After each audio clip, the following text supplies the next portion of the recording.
Graça e paz, pessoal, sejam bem-vindos a mais uma aula da nossa classe de Cristianismo Básico. Hoje nós vamos estudar sobre a importância da Bíblia, a Palavra de Deus. E essa é a nossa próxima aula, seguindo o livro de 1 João. E eu espero que você esteja com a sua apostila, você esteja com a sua Bíblia. Eu sei que muita gente usa um aplicativo, mas se você quiser, você pode ter uma Bíblia de papel, você pode anotar, sublinhar versos.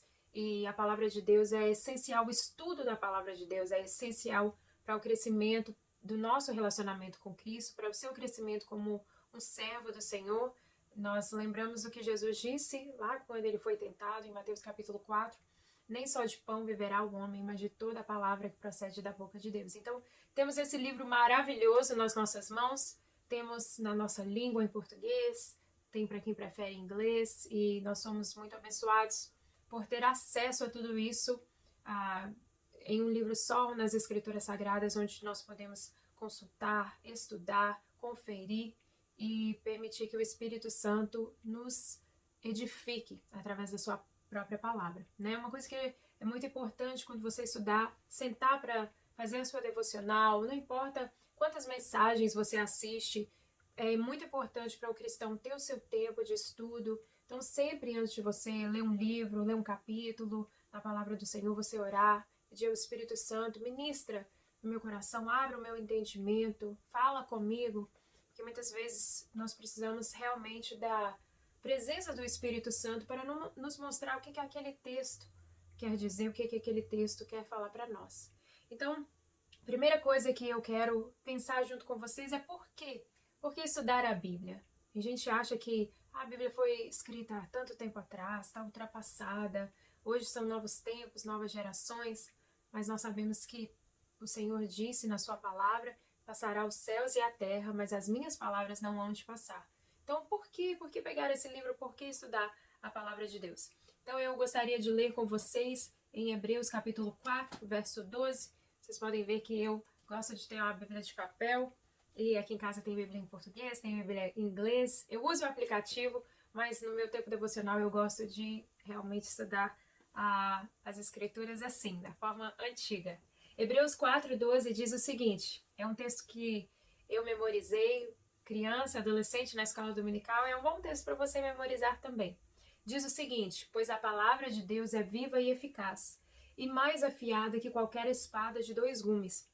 Ela penetra até o ponto de dividir alma e espírito, juntas e medulas, e julga os pensamentos e intenções do coração. Então a gente vê que a palavra de Deus, ela é comparada a uma espada, que era a arma de guerra dos tempos antigos, ainda é usada em alguns lugares, mais como um esporte do que uma arma, mas a espada sempre foi um instrumento de guerra.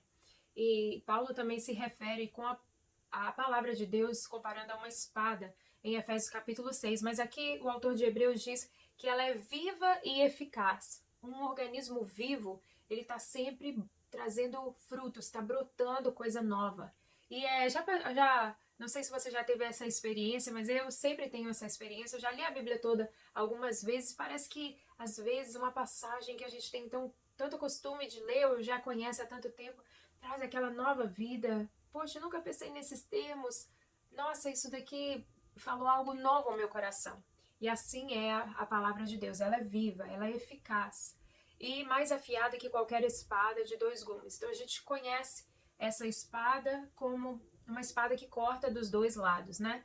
Então, se você já passou por uma experiência de ter um corte de papel, que é o papel, quando ele corta, ele geralmente corta sua pele pelos 2 lados. Por isso que, além de doer, queima, né? É esse mais ou menos o princípio, claro, uma proporção bem menor. Mas o processo de ser transformado pela palavra do Senhor, às vezes é um processo doloroso. Porque aqui o autor de Hebreus, ele está falando isso. Quando ela entra cortando no nosso interior, e ela tem a intenção não de nos ferir, mas de nos transformar. E ele continua dizendo, ela vai lá fundo, penetra até o ponto de dividir alma e espírito, juntas e medulas. É uma coisa que muitos psicólogos, psiquiatras, filósofos falam, né? Onde que começa a alma? Onde termina a alma? Onde começa o espírito? E E aqui a palavra de Deus diz que as Escrituras têm esse poder de distinguir algo que é tão difícil de entender de forma separada, porque um ser, ele é composto disso, corpo, alma, espírito, e ele julga os pensamentos e intenções do coração. Então vai lá no fundo, no centro da nossa vida, né? Nós sabemos que a palavra de Deus fala que do nosso coração jorram as fontes, a nossa essência, aquilo que a gente pensa, aquilo que a gente sente. E crescendo eu sempre ouvi isso dos meus pais, dos meus avós, que coração é terra, que homem nenhum pisa. Mas as escrituras pisam sim, pisam lá no nosso coração. Então as escrituras, elas vêm e trabalham no nosso interior e trazem essa transformação. Então essa é a razão por que nós estudamos a palavra de Deus. Então eu quero rever rapidamente aqui, ou ver com vocês rapidamente alguns conceitos básicos. A palavra Bíblia significa livros ou biblioteca. Então isso, porque a gente fala, traz a sua Bíblia, né? Que palavra é essa? Ela tem um significado, significa livros, ou uma coleção de livros. Nem tudo que está na Bíblia foi ditado por Deus. O que eu quero dizer? Se você já leu Êxodo capítulo 20, ali onde tem os 10 mandamentos, ali Deus literalmente ditou a Moisés aquelas leis, não apenas aquelas, mas estou mencionando os 10 mandamentos por serem mais conhecidos, e depois Deus escreveu em pedras e entregou aquelas pedras para Moisés. Não é toda a escritura que é ditada por Deus, como essa passagem tão específica dos 10 mandamentos. Contudo, nós sabemos que toda a escritura ela é inspirada por Deus, e nós vamos falar um pouquinho mais a respeito disso. Então, quem escreveu a Bíblia? A Bíblia foi escrita por cerca de 40 pessoas, homens e mulheres inspirados por Deus durante 16 séculos. Então, de Gênesis a Apocalipse se passaram dezenas, centenas de anos para que fosse concluído esse processo do que nós conhecemos agora como a Bíblia Sagrada. Entre esses autores, nós vemos homens de negócios, vemos reis, vemos pescadores, vemos pastores de ovelhas, soldados, médico, e por aí vai. 1 Pedro 1, 20 a 21, Pedro diz o seguinte: antes de mais nada, saibam que nenhuma profecia da Escritura provém de interpretação pessoal, pois jamais a profecia teve origem na vontade humana, mas homens falaram da parte de Deus. Então, quem escreveu as Escrituras? Homens falando da parte de Deus. Tá, então não foi Deus que escreveu cada letra, então não é sagrado. Não é isso. Homens falaram da parte de Deus, não falaram de si mesmos, mas eles foram inspirados, eles receberam inspiração. Então, mais uma vez, o verso 21, pois jamais a profecia teve origem da vontade humana, mas homens falaram da parte de Deus impelidos pelo Espírito Santo. Então, assim, o Espírito foi aquele que motivou, que conduziu todo o processo de escritura até que nós recebêssemos hoje. Claro, primeiro eram os rolos, os pergaminhos. Por muito tempo a palavra de Deus foi transmitida, decorada e transmitida de pais a filhos, e depois passou a ser escrita e depois armazenada em templos, sinagogas, e então chegou finalmente o processo onde foi traduzida a várias línguas e distribuída. Então vamos ver aqui como assim a escritura é inspirada por Deus. O que isso quer dizer? A palavra inspiração significa uma relação ao pensamento ou atividade criadora. Uma relação ao pensamento veio do pensamento de Deus e foi revelada. Deus é o Criador, é Ele quem está falando. E Ele inspirou esses homens para que eles pudessem colocar no papel aquilo que Deus estava transmitindo ao seu povo. 2 Timóteo 3, 16 e 17, sei que a maioria de vocês conhece esse texto, Paulo diz o seguinte: toda a escritura é inspirada por Deus e útil para o ensino. Então, tudo o que tem é inspirado por Deus e nos é útil para o ensino, para a repreensão, para a correção e para a instrução na justiça, para que o homem de Deus seja apto e plenamente preparado para toda boa obra. Então, por que nós temos as Escrituras? Para nos ensinar. A palavra de Deus vem, tanto nós como igreja, como comunidade cristã, como indivíduos, como servos do Senhor. Precisamos ter as Escrituras para nós conhecermos, para nós aprendermos mais a respeito do Deus a quem nós servimos. O que mais? ela serve para repreensão. Nós já falamos sobre isso em aulas anteriores, mas até mesmo para você repreender uma pessoa, para você admoestar, para você advertir, você deve fazer isso dentro dos parâmetros da palavra de Deus, para correção e para instrução na justiça, e também para que todos os homens e mulheres sejam habilitados, sejam aptos para realizar a obra do Senhor. Então vamos lá, complete na apostila de vocês. A palavra Bíblia significa livros. A Bíblia foi escrita por cerca de 40 pessoas e toda a escritura é inspirada por Deus. Então vamos lá para mais uma pergunta. Por que ler a Bíblia? Por quê? Eu gosto de assistir pregações. Eu gosto de ouvir quando eu estou dirigindo, deixo no canal evangélico e escuto teólogos ou professores, professores de faculdade. Mas é importante, como eu disse, que cada um de nós tenhamos o hábito e a disciplina, não a obrigação. Nós não lemos a Bíblia por obrigação. Disciplina e obrigação é diferente. Disciplina, quando você e o workout, você faz exercício regularmente, você não faz por obrigação, mas você tem a disciplina porque sabe que aquilo vai fazer bem para o seu corpo. A mesma coisa, nós nos alimentamos da palavra de Deus, nós lemos a palavra de Deus porque sabemos que o templo do Espírito Santo, que somos nós, seremos edificados através do conhecimento da palavra de Deus. Então, vamos ver, quando nós estudamos a palavra de Deus, nós adquirimos sabedoria. Sabedoria. Salmo 19, verso 7 diz o seguinte, Salmo 19, verso 7, a lei do Senhor é perfeita e revigora a alma. Os testemunhos do Senhor são dignos de confiança e tornam sábios os inexperientes. Não é tão bacana quando você conhece uma pessoa que você considera sábia ou sábio? Às vezes você vai até ele ou até a ela para ter um conselho, para ouvir uma palavra, para pegar uma opinião.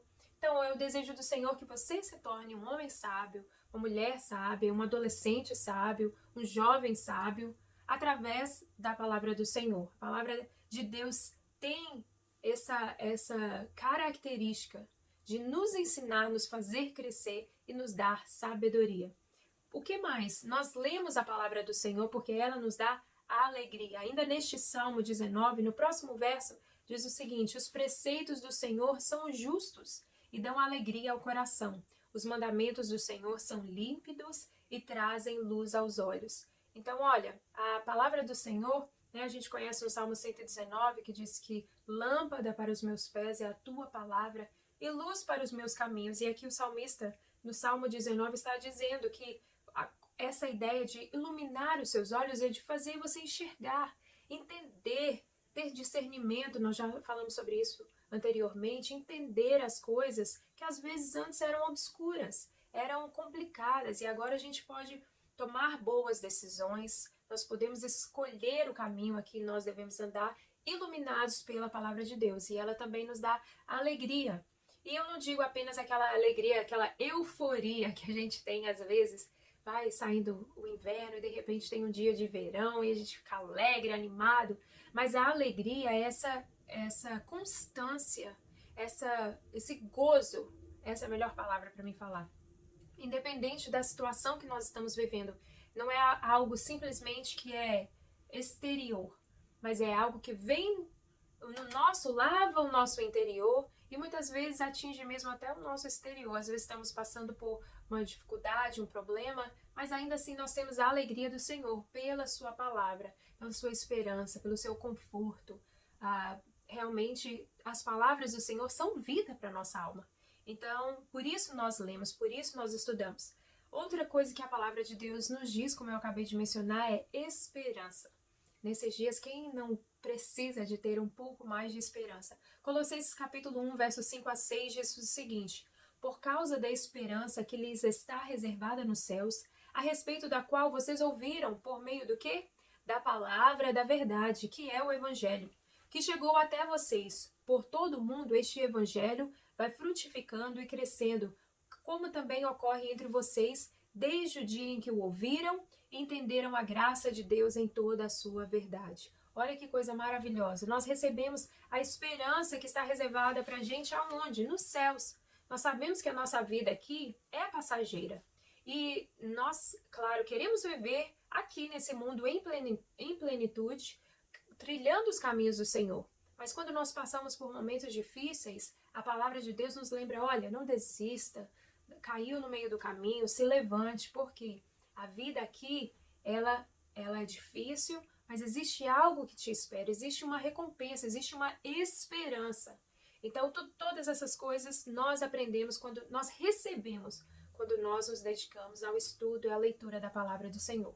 Por que Deus nos deu as Escrituras? Por que temos esse livro que a gente carrega, que a gente leva na igreja, que a gente estuda toda vez que o pastor prega ou o professor da escola dominical? Por quê? Né? Por que não novas escrituras, novas revelações? Por que isso? Deus nos deu como um presente as escrituras sagradas para revelar o plano de salvação a toda a humanidade, a todo aquele que crê. De Gênesis a Apocalipse, nós lemos a história de amor entre um Deus que criou, fez criaturas e está interessado em se relacionar com elas, mesmo após a queda, mesmo após o pecado, ele está interessado em redimir essa humanidade e retomar esse relacionamento que no coração de Deus não é um relacionamento passageiro ou temporário, mas que além dessa vida vai se estender para quem quiser, para quem aceitar por toda a eternidade. Veja João, Evangelho de João, capítulo 20, verso 30 a 31, João diz o seguinte: Jesus realizou na presença dos seus discípulos muitos outros sinais milagrosos que não estão registrados neste livro. Já pensou? Tanta coisa que Jesus fez nos 33 anos da sua vida, nos 3 anos de ministério, que a gente não sabe, que não está escrito. Mas, verso 31, mas estes foram escritos para que vocês creiam que Jesus é o Cristo, o Filho de Deus, e crendo tenham vida em seu nome. Então, nem todos os momentos, todos os minutos da vida de Jesus foram registrados nos evangelhos.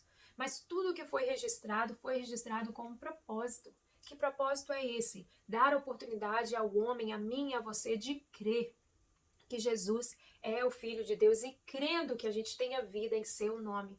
Então, para que as Escrituras? Para que o homem conheça, tenha acesso ao plano de redenção a toda a humanidade. Então vamos lá, complete na apostila de vocês. A Bíblia nos dá sabedoria, alegria e esperança.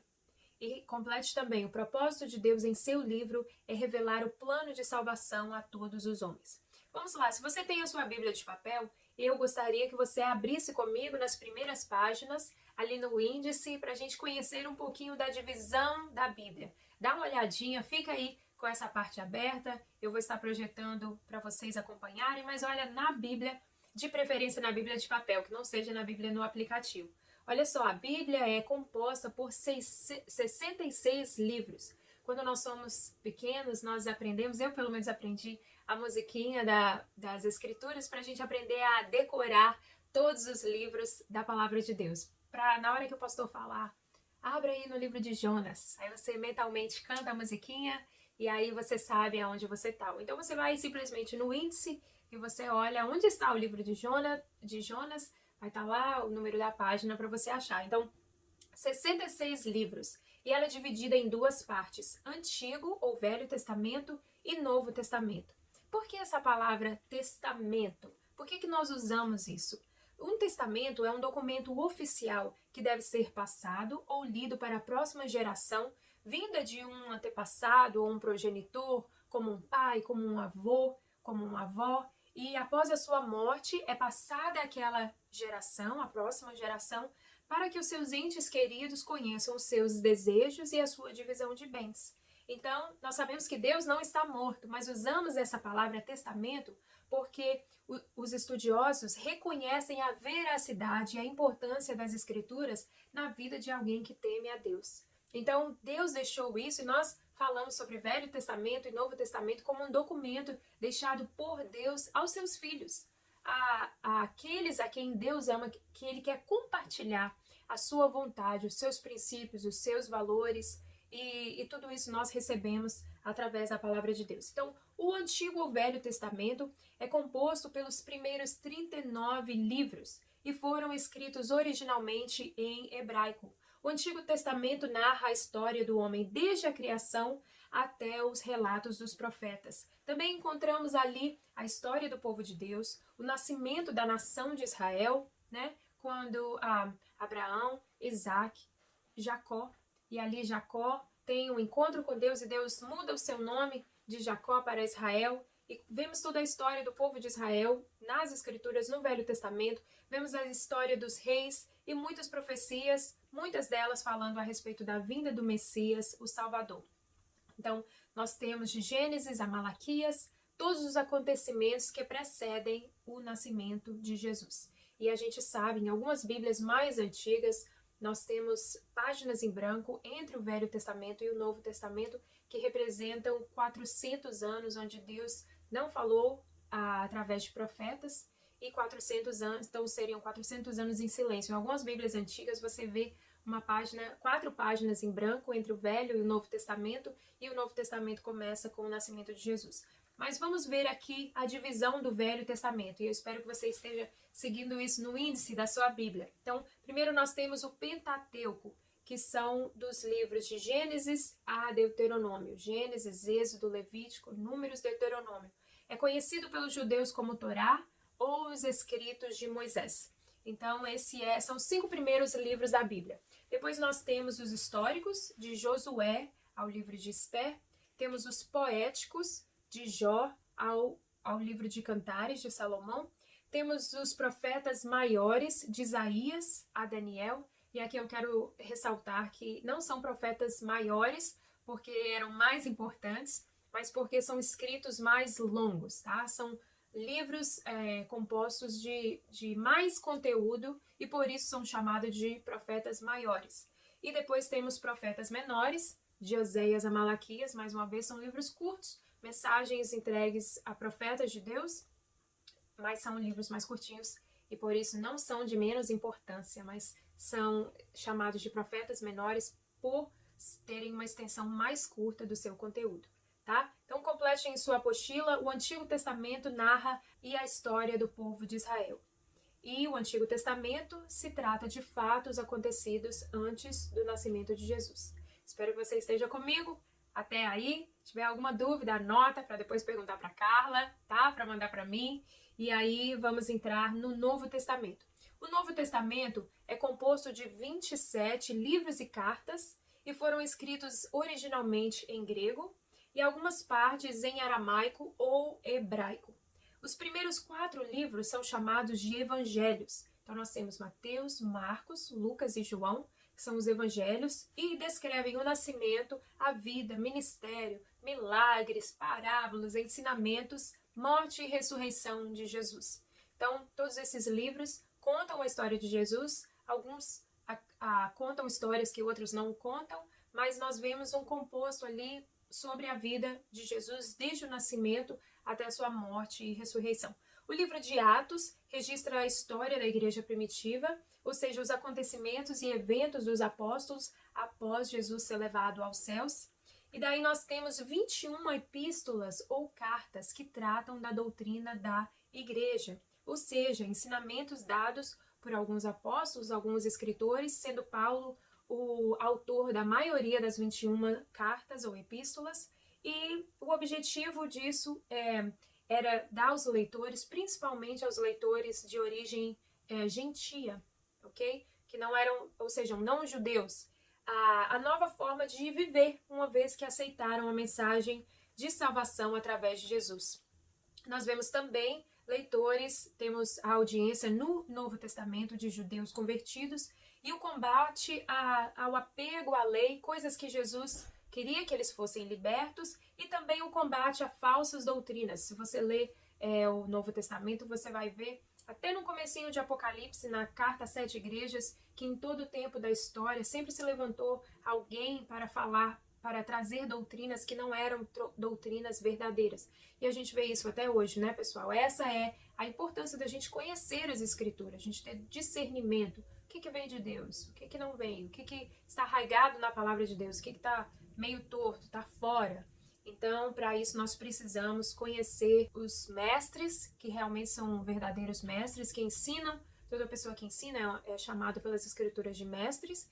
Então, pessoas que ensinam o que está na palavra de Deus, e os falsos mestres, que às vezes querem trazer esse espírito de confusão dentro da igreja, dentro do corpo de Cristo, mas que são coisas que não estão arraigadas na palavra do Senhor.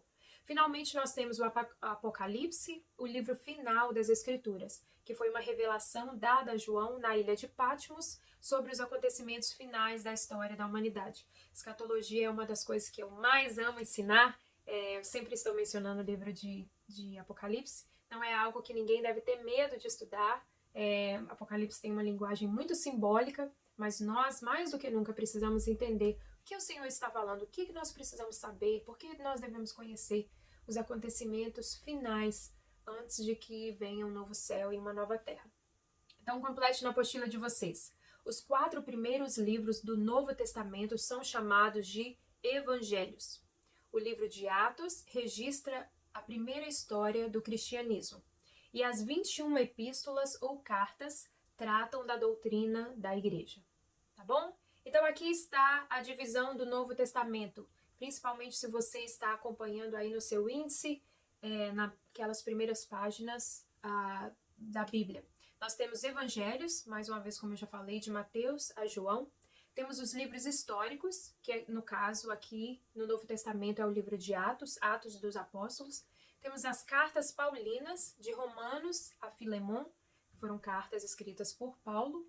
Cartas gerais, com diversos autores, de Hebreus a Judas, e o livro de Revelação, que é o Apocalipse. Então vamos lá, mais uma pergunta. Como usar a Bíblia? Como nós devemos usar a Bíblia? Antigamente a gente via no domingo, né? Muitas pessoas colocavam a Bíblia debaixo do braço e iam para a igreja, mas a Bíblia não deve ser usada somente assim. Nós devemos abrir, nem pessoal, por favor, deixar a Bíblia aberta no Salmo 90, no Salmo 91, no Salmo 121, em um lugar da casa para espantar coisas ruins. Olha, a Bíblia por si mesma, a palavra diz que a letra sozinha ela mata, tá? Não é um amuleto para espantar espíritos ruins, coisas ruins. Nós devemos buscar a essência da Escritura, conhecer realmente e utilizar, ter a prática de manusear a palavra de Deus. Então, a primeira coisa que a gente precisa fazer é ler todos os dias, com disposição, com o coração disposto a obedecer aquilo que Deus está falando com cada um de nós. Deuteronômio 17:19 diz o seguinte: trará sempre essa cópia consigo, ou seja, a cópia da lei, a cópia das Escrituras, e terá de lê-la todos os dias de sua vida. Para quê? Para que aprenda a temer o Senhor, o seu Deus, e a cumprir fielmente todas as palavras dessa lei e todos estes decretos. Então, ler todos os dias, aprender a temer o Senhor, cumprir, obedecer. Então, nós devemos ter essa prática diária na nossa vida. A leitura diária é o alimento espiritual de todo cristão. Já mencionei isso no começo, mas Mateus 4:4, Jesus respondeu: está escrito, nem só de pão viverá o homem, mas de toda a palavra que procede de Deus. Jesus está aqui fazendo menção de uma passagem no livro de Deuteronômio. Então, nós nos alimentamos espiritualmente do que a palavra de Deus tem para nossas vidas. Já pensou? Se você fica muito tempo sem comer, dias sem comer, por alguma circunstância, a pessoa começa a ficar malnutrida, começa a ficar fraca, pode ficar até doente. Então, cuidado com a má nutrição espiritual. Tem gente que fica semanas sem ler a Bíblia, se alimenta ali das palavras do pastor no domingo, ou de um vídeo na internet, mas está aí doente, às vezes até fraco. Por quê? Porque falta o alimento espiritual na sua vida, que deve acontecer entre você e Deus, quando você busca ler e estudar as Escrituras. A leitura diária nos leva a conhecer os planos de Deus para nós. Romanos 8:28, Paulo diz: sabemos que Deus age em todas as coisas para o bem daqueles que o amam, dos que foram chamados de acordo com seu propósito. Então, pessoal, nada disso de, eu tô querendo tomar uma decisão, fecha o olho, vamos ver o que Deus quer falar, e abre, e olha ali, né? A Bíblia não deve ser como uma fonte de consulta, um horóscopo, não. Precisamos ser crentes maduros, que estudam ao ponto de, no nosso dia a dia, o Espírito pode trazer aquele texto, aquela devocional que você fez durante a semana, te trazer conhecimento, para que você seja uma pessoa sóbria, você seja uma pessoa balanceada, equilibrada, e tudo na sua vida transmita Jesus, né? Jeremias 29:11, o Senhor diz através do profeta: pois sou eu quem conheço os planos que tenho para você, diz o Senhor, planos de fazê-lo prosperar e não de lhes causar dano, planos de dar-lhe esperança e um futuro. Quantas vezes eu escuto isso? Qual é a vontade de Deus? Qual é a vontade? Qual é o plano de Deus para mim? Leia as Escrituras, que o Espírito Santo vai revelar para você. Às vezes vai revelar, você sempre vai ter que caminhar em fé, mas o Espírito pode conduzir a um lugar onde você conhece plenamente a vontade de Deus para a sua vida, para a sua casa, para a sua família, talvez até um ministério que o Senhor está chamando você para trabalhar, para você frutificar. Tudo isso vai ser revelado a você se você conhecer o Senhor através da sua palavra. Também somos instruídos nas próprias Escrituras a praticar o hábito de memorizar a palavra de Deus. Às vezes eu escuto isso, né? Eu tenho uma memória tão ruim, mas você consegue memorizar. O Salmo 23, o Senhor é o meu pastor e nada me faltará. Você pode começar por passagens assim, João 3,16, porque Deus amou o mundo de tal maneira. Até o seu cérebro vai ser renovado se você adquirir esse hábito. Olha, Salmo 119, verso 10 e 11 diz o seguinte: eu te busco de todo o coração, não permitas que eu me desvie dos teus mandamentos. Guardei no coração a tua palavra para não pecar contra ti. Então, quando a gente memoriza, a gente está fazendo isso, armazenando a palavra de Deus no nosso coração. E você pode fazer isso, não importa a idade que você tem. Pega um verso que você gostaria de memorizar, escreve, coloca no espelho, quando você está escovando o dente, quando você está ali. Eles falam que a gente deve escovar por 2 minutos, né? Enquanto você está escovando, vai ali lendo aquele texto, você vai ver. Em alguns dias você já vai saber de cor aquelas palavras. E é bacana, nem sempre a gente carrega a Bíblia, né? E às vezes nós podemos ter a palavra do Senhor voltando aquele texto e trazendo, sendo até às vezes uma oportunidade para você compartilhar com alguém que está passando por um momento difícil. Um outro bom hábito que devemos ter deve ser o de meditar na palavra de Deus. Estou falando aqui de colocar uma música de fundo, meio zen, meio new age, e você vai... Não é isso, tá? A meditação, ela vai... Não, nem tudo que diz a respeito de meditação é essa coisa transcendental. Mas nós falamos de uma meditação que vai além de uma simples leitura. Envolve gastar tempo pensando e refletindo sobre as verdades encontradas nas Escrituras, as verdades de Deus para nós. Então, o Salmo 1, que é um dos meus salmos favoritos, Salmo 1 e Salmo 139, diz como é feliz aquele que não segue o conselho dos ímpios, não imita a conduta dos pecadores, nem se assenta na roda dos zombadores. Ao contrário, sua satisfação, ou em algumas versões, o seu prazer está na lei do Senhor, e na sua lei medita de dia e de noite. Medita de dia e de noite, quer dizer, you think about it. Você passa tempo pensando a respeito daquilo. Então eu aprendi com a minha mãe esse costume de falar: Deus, me visita até mesmo quando eu estou dormindo. Então às vezes eu tenho o costume de acordar, eu infelizmente tenho muita insônia, e às vezes quando eu não consigo dormir, eu vou orar e às vezes eu não levanto e pego a minha Bíblia, mas eu posso falar com o Senhor, textos que vêm na minha mente, e eu começo a pensar em alguma coisa que eu li no dia anterior, durante o meu tempo devocional. Então medite na palavra do Senhor.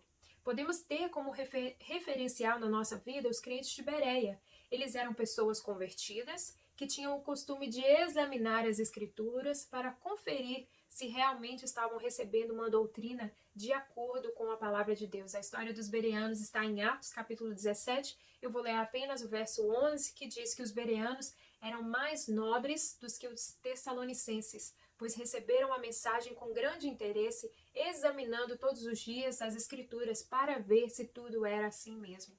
Então, quando a gente está aqui nessa aula para a gente conversar, eu sempre falo com você: pega a sua Bíblia, pega a sua apostila, porque é importante você olhar ali o que eu estou falando. Ele um dia vai passar, não vai ficar na sua memória para sempre. Mas o que a palavra de Deus está ministrando a você, eu espero que fique no seu coração por toda a sua vida. Então, sempre tem esse costume: a Carla falou essa referência, deixa eu ver se é isso mesmo. Deixa eu ver se isso quer dizer, poxa, eu tenho uma dúvida, deixa eu olhar aqui. E isso não é uma coisa ruim. Não quer dizer que você está sendo rebelde contra um líder. Mas olha, os bereanos tinham essa prática e eles foram chamados de mais nobres, em algumas versões mais excelentes. Então, se você quer ser um cristão bereano, então tenha também esse costume. Vamos lá para concluir. Como devemos usar a Bíblia? Complete na apostila de vocês. Na leitura diária, na memorização de versos, através da meditação e como os crentes de Bereia que examinavam as Escrituras. Amém? Espero que você, a partir de agora, tenha uma inspiração para ler a palavra do Senhor todos os dias e eu oro para que o Espírito Santo traga novas experiências, nova vida, nova unção, novas revelações na sua vida através do seu estudo das Escrituras. Tá bom? Deus abençoe vocês e a gente se vê aqui na próxima aula.